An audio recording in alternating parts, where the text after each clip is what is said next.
Hello, and welcome to Up Close on METV. I'm Charles Clapsaddle, Station Manager for Manatee Educational Television, and it's our great privilege to have with us today Alan Bailey, founder and artistic director of the Bradenton Arts Movieville Film Festival, but a legend that we want to talk a little bit about for his experience and expertise in the movie industry. Alan, thank you very much for joining us. My pleasure. Thank you, It's Charles. such a great pleasure to have you here today and Thank talk you. not only about the Bradenton Arts Movieville Film Festival, but also about the great wealth of experience that you're bringing to this festival as well. Thank you very much. I'll be very fortunate. Now, for those of us who, kind of done our research with your background, Alan, you've had over 35 years of experience in the movie industry, and many of those years have been spent with Paramount Pictures, which was considered one of the consummate studios in the entire movie industry. Correct, yes. As a senior vice president and also as the treasurer from 1975. Correct. And that's quite a career. Thank you very much. Thank you very much. Well, tell us a little bit about Paramount and your days there. I mean, it was considered to be one of the top-notch studios of all time. Absolutely. When I joined, it was owned by Gulf and Western Industries. Charles Bludon, who I consider to be the first entrepreneur. Charles Bludon acquired Paramount Pictures in 1964 when it was going through its third bankruptcy at the time. But with that acquisition, he also acquired the Lucille Ball, Desilu Studios. Studios, yes. Which was also coincidentally situated on the Paramount lot. They were, by acquiring those studios, which was a very astute move, it brought Paramount Pictures into the television industry. Of course, in those days, television was considered that it would not last. It was just a fad, and that motion pictures were going to prevail forever. Also, in those days, the Western was the preeminent type of feature. Preeminent feature, that's right. Practical sets were built and torn down actually on the Paramount lot. There were very few sound stages as we look at them today. It was still the old regimen of actors being under contract for life, basically, with the studio. And that was the old studio system. That was the old studio system, that's right. And when I joined in 1975, Paramount Pictures was on somewhat shaky ground. They had a couple of up-and-coming producers, Robert Evans being one of them. Who's a legend in the Hollywood lexicography. Yes. Because, he was kind of a preeminent player in those days, Robert Evans. That's right. Their first hit at that time was Love Story, of course, with Ali MacGraw. And that was a noteworthy addition. But Paramount was marginal. Those were the days before VHS and DVD. Foreign was just a pimple in the scheme of things. It was all predicated on theatrical releases. It was a crash or burn success or not, based on that opening weekend at the theaters, more so then than actually now. But then three people joined that changed everything. Barry Diller, Michael Eisner, and Jeffrey Katzenberg. And who really changed the face of television and movie production in a really positive way. Right. And what was interesting is they came up through the television route. Barry Diller and Michael Eisner both came from ABC. Again, there was a lot of hesitation about television really making it, and there was certainly a dichotomy that still somewhat exists today between the television producers and the motion picture producers. Exactly. And that was a difficult marriage to put together. But those three executives, there were other executives. Dawn Steele, for instance, was... God bless her. She was there as well.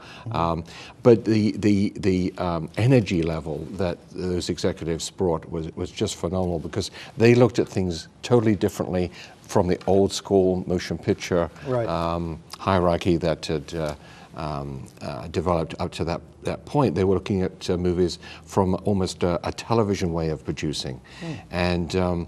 I remember going to a presentation that Barry Diller at the time provided to the executives at Paramount, and he was explaining his new lineup of motion pictures, and most in the audience just shook their heads because they could not understand what was happening, that we weren't doing Westerns anymore, we weren't doing the conventional movies.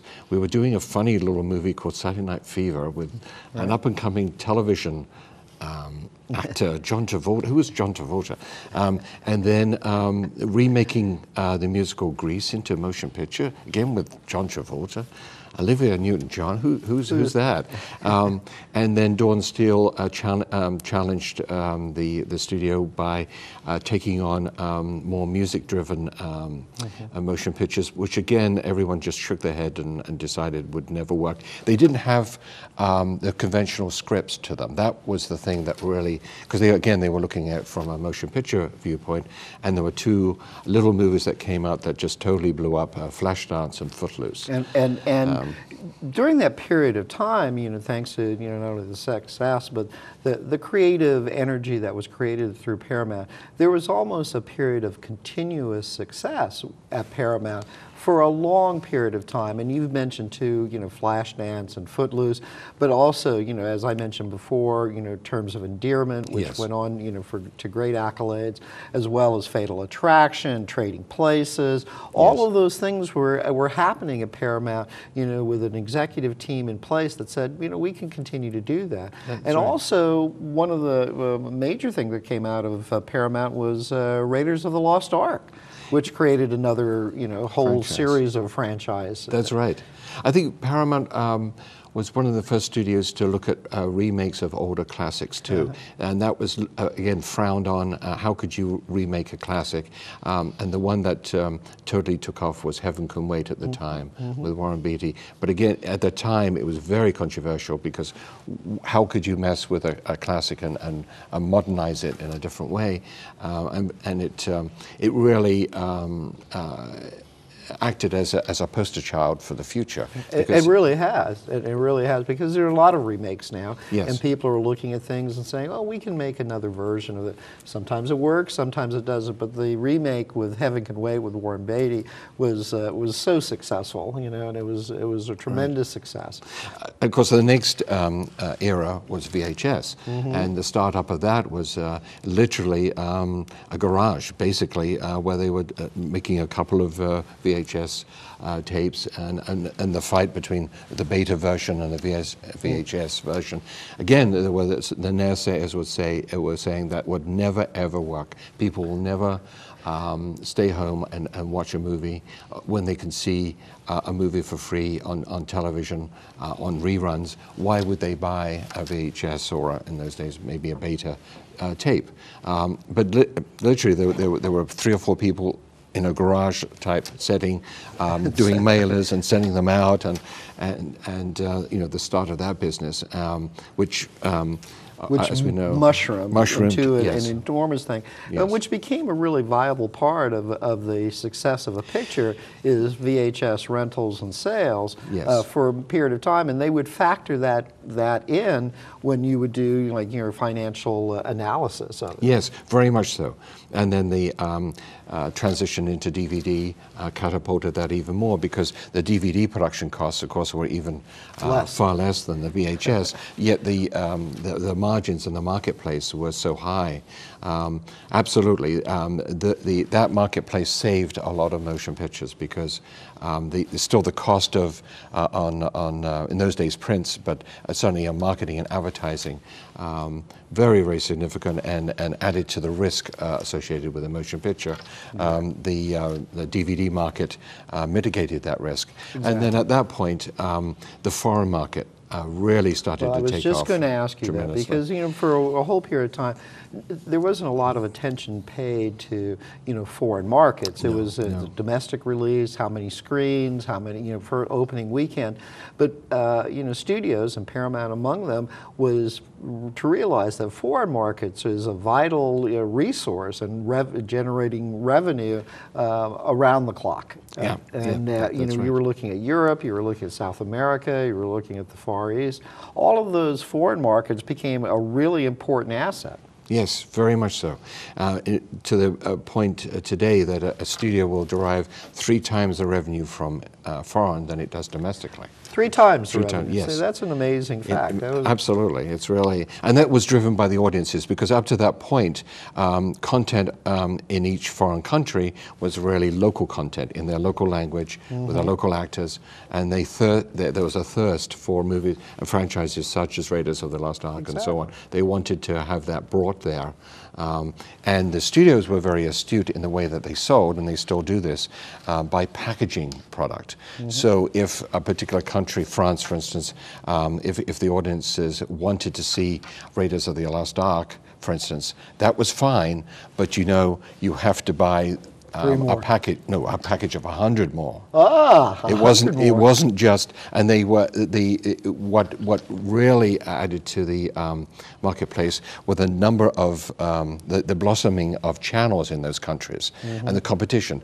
Until I would say the late 70s, countries really had the government-owned, like the BBC. Stations, and there wasn't any independent. There was no, with the explosion of independent stations, and then obviously cable, the diversity expanded and the competition expanded. So there was more than one buyer that you could go to leverage to sell your package of movies. And as a chief financial officer and as a treasurer and senior vice president, you were looking at all of those to increase the revenue sources throughout the world. Yes, and I never had a day when an investor from somewhere around the world didn't call me to invest in a Paramount picture in those days. That's a terrific asset to have. Right, they were throwing money because there is a little bit of a misconception in the business of investors looking at the gross box office of a movie. And the gross, yes, that's the amount that the general public, if you like, at the retail level pays. But the studios are wholesalers, and the theaters, on average, keep more than 50% of the box office for themselves. Exactly, and I don't think people realize that the theaters keep over 50% of the box office. Right. And that's a big thing because they are they're the exhibitor, and they have the brick and mortar to be able to show the program. But that's a huge take out of what that dollar is that a family would go and spend to the movie. That's right, and it's the studio paying for the marketing costs by and large. That's true. And even though the advertisement might say coming to a theater near you, the theater owners are not paying for those advertising dollars. So, in fact, today, more can be spent on just marketing a picture than actually producing it. It's almost a 2-to-1 ratio. So if you make a film, it's fine to make a lower budget film, lower budget in concept of the studios, of $10 to $15 million, but you may have to spend $30 to $40 million in marketing costs to promote it. Typically, studios will say that it costs upwards of $10 million to, quote, open a picture. That's, the trailers, the posters, the initial marketing costs, just to launch it to 1,500 or so screens to get a wide release. And then from then on, it's maintaining the marketing costs and encouraging people to continue to go to the movies, because even today, the box office drives the rest of the revenue. And so when it's time to go to Netflix or Redbox or other non-theatrical resources, and certainly internationally, the buyers are looking to see what it did at the U.S. box office, which determines their price. And you know, it's a business. It's an analysis of each and every movie that comes out, looking at the screens, looking at the return on the investment that you're looking at. And it's a fascinating subject. I could talk to you for this, but I want to talk a little bit more about the subject matter. But before we leave for a minute, you really did have a wonderful opportunity to work with some people who are considered legends. And one of the people that you worked with during your tenure was one of the first women executives, the head of studio, and that was Sherry Lansing. And Sherry Lansing is considered to be one of those people who really broke through to head of studio. And she had a very successful time at Paramount. Is that correct? Correct. An amazing executive.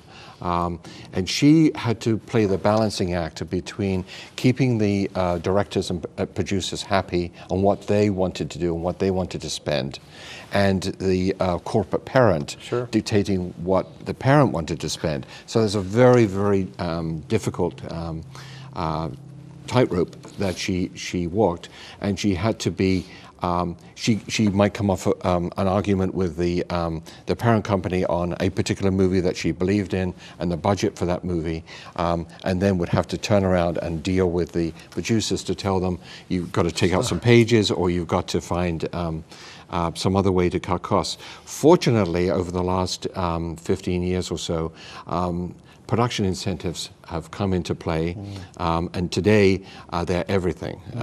Before a studio puts any picture into production, they're looking at which state or which government, it could be Canada or UK or Australia, offers the most lucrative, attractive package. And you know, and we've briefly talked about this at another occasion, is that incentives really drive movie production. And as you mentioned, it's on both on a national and an international level. If you're a producer and you have a limited budget, if you have a studio and you're looking for something, you want to get the biggest bang for your buck. So whether a state can grant you a tax incentive where you're going to bring a crew and cast in to do things and you're going to be spending money, you want some return on that as well. And a lot of states are very proactive in things. Florida, at one point, was very proactive, and hopefully they'll be back there at some point in the future, because I think that encourages not only television but film production as well. And I think that's a critical point for economic development. It is. Well. It is. Yes, because the industry is clean, it's green energy. We don't build smokestacks and whatever. We're an immediate infusion of finance and into the economy. And there's a diversity of employment, so that a motion picture really coming to a location will that they'll obviously rent locations.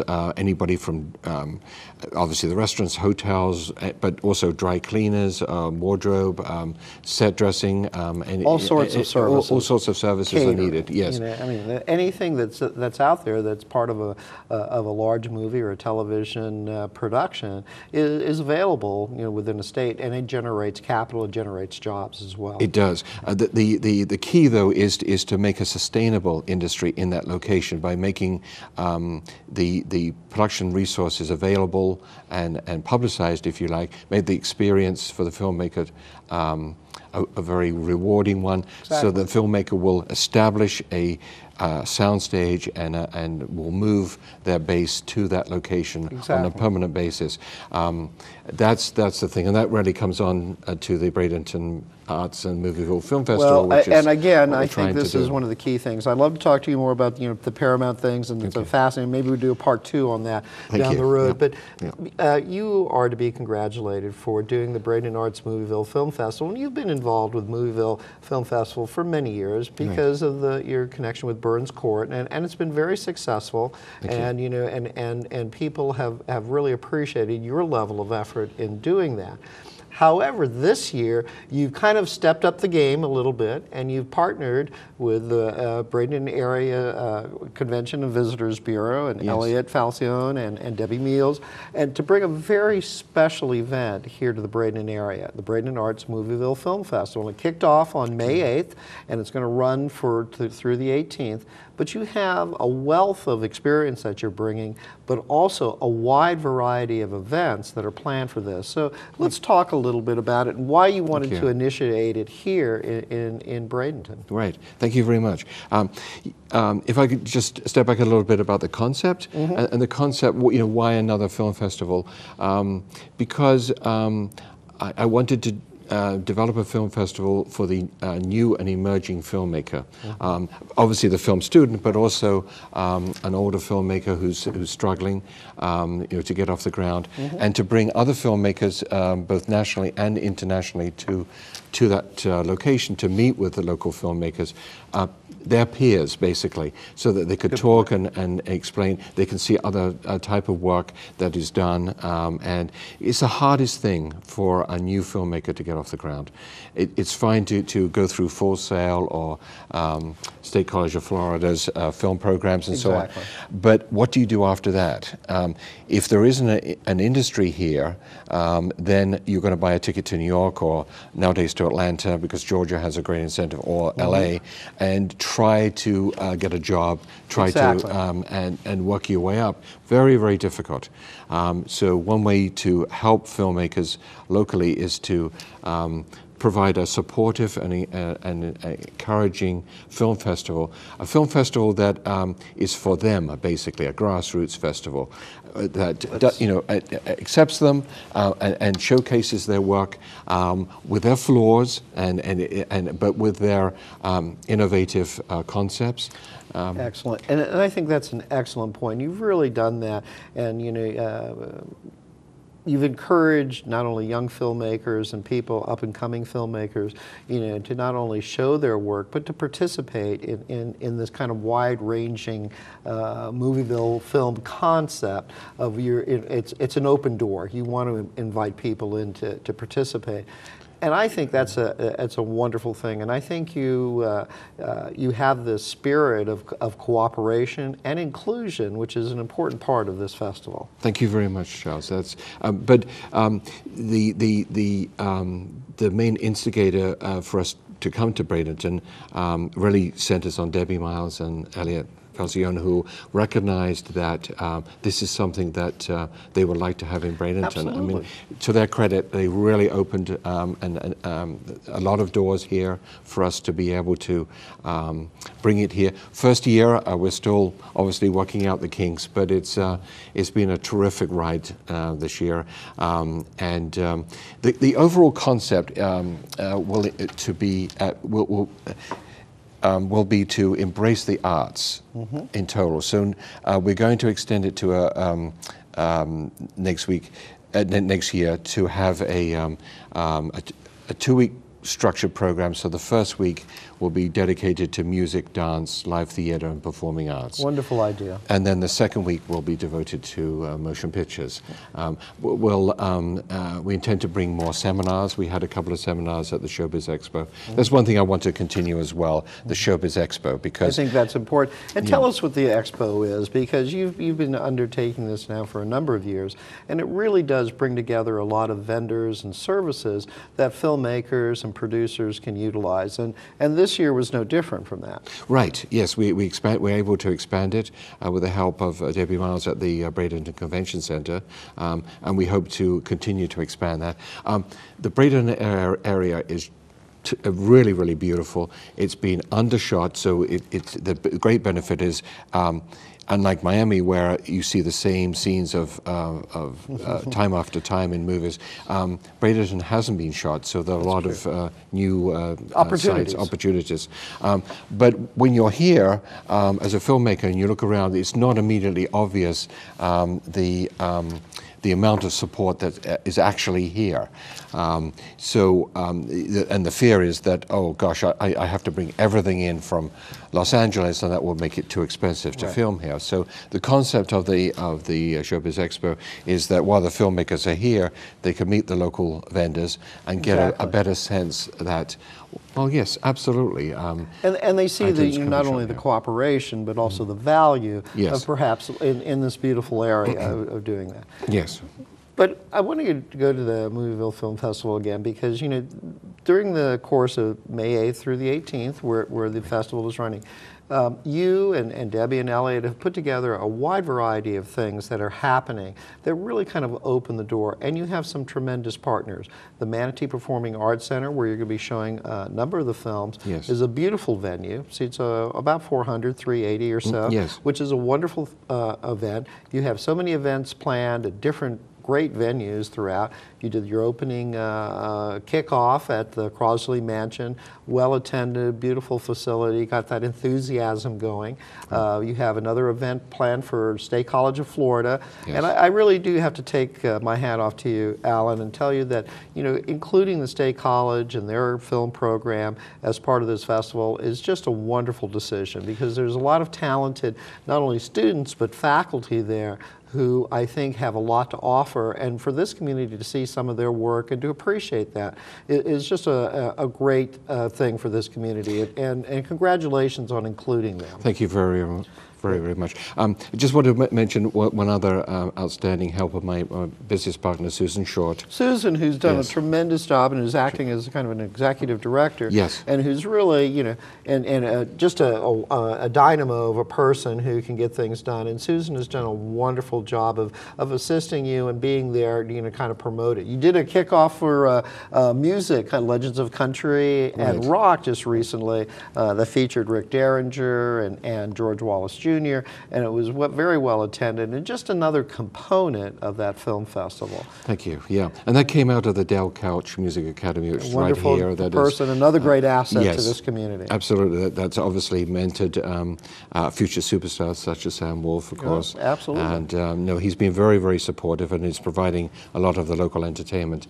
The other thing I wanted to mention, this is a non-profit. Mm-hmm. This is not. We don't intend or want to if you like, make money, because it's not about making money. It's about inspiring filmmakers and also local talent here in general, whether they're musicians or live performers. Right. The other thing is that whatever proceeds are derived from our event are being put back into the community by way of contributions to the Manatee Children's Services. Wonderful organization. And UCP Manatee. So, and I think that's really to be, you know, again, to be congratulated for the wide-ranging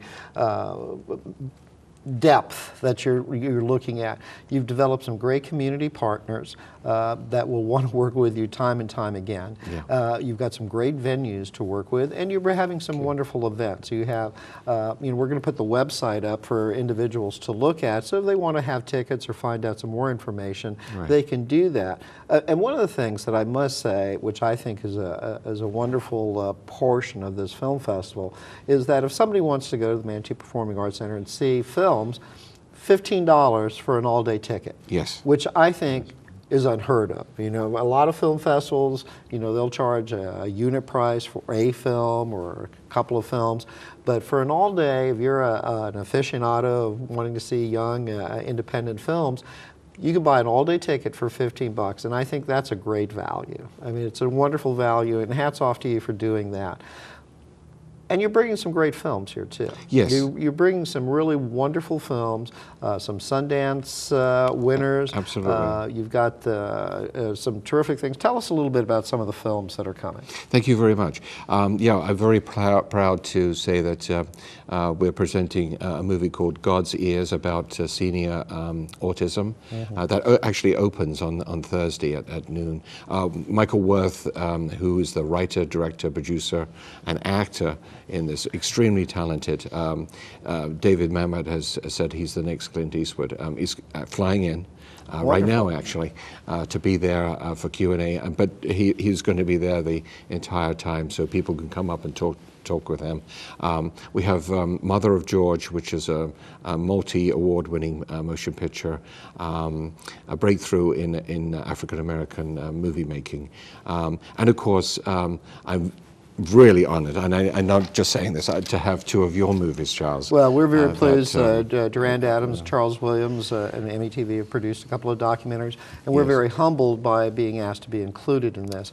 But one of the films that I'm kind of looking forward to see, and there's a whole list of people can go to the website and look up. There's a list of all the films that are available. But one of the films that I'm looking forward to seeing is Paloma. Yes. And tell us a little bit about that and why it's such a significant addition to the film festival. Yes, Paloma, the writer, producer, actress, Yolanda Ramosa is also on her way in, and she'll be there at the event. It's a south of the border, Hispanic type story of a family that implodes, basically, as we know some families can. We were thrilled, to be able to showcase it, it's what Yolanda wants to try to do, of course, is make it into a longer version feature, because one way for independent producers to get off the ground as far as a motion picture is actually to produce a short. This is a short. It's a longer short than most. It runs almost 25 minutes. But to be able to do that with a limited amount of money that you have, exactly. It gives a potential investor a very good feeling as to not only the story, but that the quality of what can be produced. Mm-hmm. And so from there, it's an easier leap to try to raise the financing for the motion picture based on that. And I think including pictures like that with very talented people makes a huge difference. Now, one of the things that you're going to actually kick off at a very special event at the South Florida Museum is that you have a production called Heart of the Shore. Yes. And tell us about that and why that's such a significant addition. Thank you very much. Yes, this is actually the world premiere of the documentary, although they haven't quite finished it, so they want us to call it the pre-release premiere. Well, but be that as it may, it was the aftermath of Hurricane Sandy in New Jersey, and the fact that to highlight that in anywhere in the United States this could happen. Unfortunately, it's not so much the initial disaster. It's the disastrous lack of follow-up afterwards in dealing with insurance companies, with FEMA, with government agencies, and trying to rebuild. And that even Katrina, it will take really 10 years for New Orleans to recover, if they truly recover. And also, unfortunately, on the Jersey Shore, it's going to take a long time, and we can.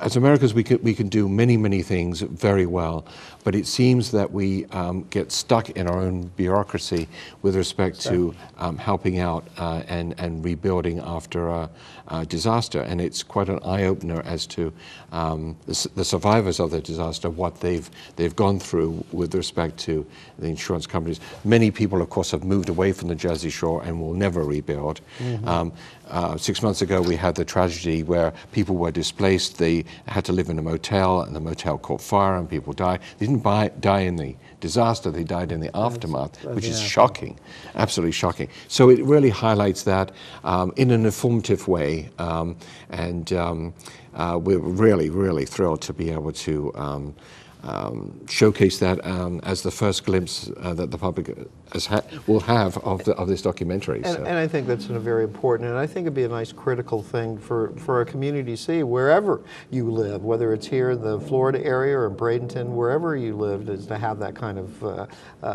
availability to see that. You've really put together a program that is really all-encompassing. You have music, you have some art, you have some beautiful events, beautiful venues to work with. But more importantly, you have created something with a lot of substance. From the quality of the film to the performances that you've originated, there's a substance here. And I can only see that the Bradenton Arts Movieville Film Festival will continue to grow, will continue to prosper, and will continue to have a real important part in this community. So I'm going to wish you continued success on that.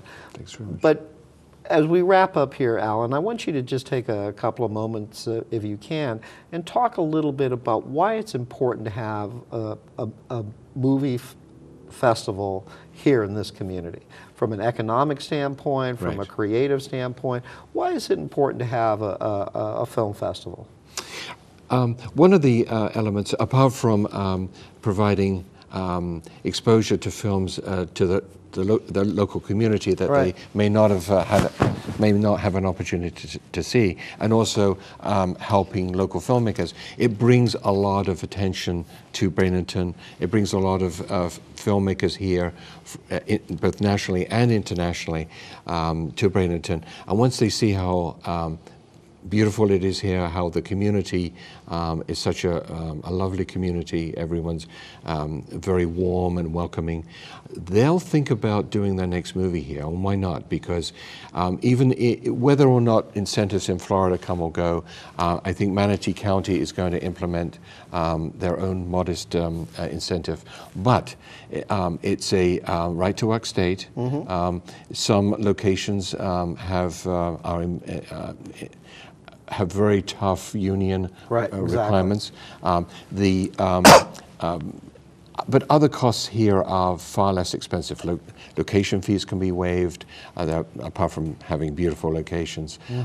There's less traffic to deal with, less parking issues. The rates of hotels are very reasonable here. All of that factors into the decision of where to shoot. And so Bradenton will really hold its head high and show that it can be done here. And that's very important. And once filmmakers come here, hopefully they'll stay, they'll build stages, they'll employ locals. There's that ripple effect of economic multiplier, whether or not they can stay and buy homes, and in this area. I mean, there's a real impact that a film festival of this caliber will make on a community. And the impact that a film makes is tremendous, because people from around the world will see scenes of Bradenton. So it helps the tourism industry, so there's a ripple effect to that. One of the most amazing investors that has moved into this area, of course, is Feld Entertainment with their facility, and they've really built some state-of-the-art stages, which will become sound stages after whenever they use them. And so what we want to do is, if we can, shoot a film here that is critically acclaimed. It does, obviously, it has to financially work, but it doesn't have to be a blockbuster as long as it's critically acclaimed. Then other filmmakers, and in particular studios, will wake up. Where was that filmed? Oh, Bradenton. Where's Bradenton? Oh, okay. And so studios are a little bit like sheep. Once they see that something works, they all want to do it. Nothing succeeds like success. That's right. And I think you're exactly right. I think once people see not only the beauty of this area and surrounding area, and the great partnerships that they can develop, and you're exactly right. Feld Entertainment with its massive sound stages will be a multiplier as well. Alan, we're running out of time. I want to first of all thank you very much. First of all, for your kind of vision in putting this together, along with Susan and Debbie Meals and Elliot Falcione, putting this together. It's going to become an important part of the fabric of which is Manatee County, and there's going to be continued success for the Bradenton Arts Movieville Film Festival. There's no doubt whatsoever. But this year you've put together a great lineup. You've got some great films coming. You've got some great events happening. And I would encourage people to go to the website and look at the website and find out what are the events or films that you want to attend, so you can find out some of the more information. And Alan, we would welcome you back at any time. We want to hear more about Paramount in those days. Absolutely. And I think it's a fascinating story. But again, your vision and your efforts have made this not only a reality, but also the continued success that it's going to be. And again, hats off to you for doing this. Thank you very much. I look forward to coming back, and we can extend a series of discussions on the entertainment industry, where it's going. I'd love to do that. Thank you for joining us on this special edition of Up Close on METV. For additional information on the Bradenton Arts Movieville Film Festival, go to their website and check it out and see what you would like to see during this wonderful film festival right here in the Bradenton area. Thank you for joining us, and we'll see you next time on Up Close on METV.